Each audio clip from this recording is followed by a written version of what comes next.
"I admit that was my intention," said Dumbledore. "But it did not work as I intended, did it?" "No," said Harry. "That bit didn't work out." The creature behind them jerked and moaned, and Harry and Dumbledore sat without talking for the longest time yet.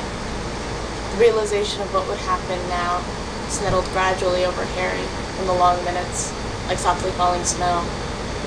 "I've got to go back, haven't I?" "That is up to you." "I've got a choice?" "Oh yes," Dumbledore smiled at him. "We're in King's Cross, you say? I think that if you decided to go back, you would be able to, if you decided not to go back, you would be able to, let's say, board a train.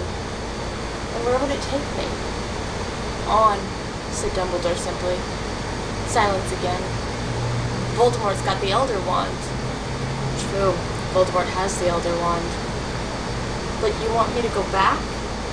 "I think," said Dumbledore, "that if you chose to return, there is a chance that he may be finished for good.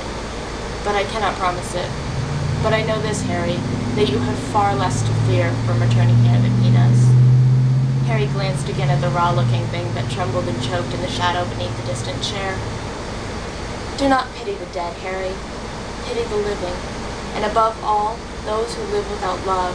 By returning, you may ensure that fewer souls are maimed, fewer families torn apart. If that seems a worthy goal, then we say goodbye for the present." Harry nodded and sighed. Leaving this place would not nearly be as hard as walking into the forest had been, but it was warm and light and peaceful here, and he knew that he was heading back to pain and fear and more loss. He stood up, and Dumbledore did the same, and they looked for a long moment into each other's faces. "Tell me one last thing," said Harry. "Is this real, or has this all been happening inside my head?" Dumbledore beamed at him. His voice sounded long and strong in Harry's ears, even though the bright mist was descending again, obscuring his figure. "Of course it's happening inside your head, Harry. But why on earth should that mean it's not real?"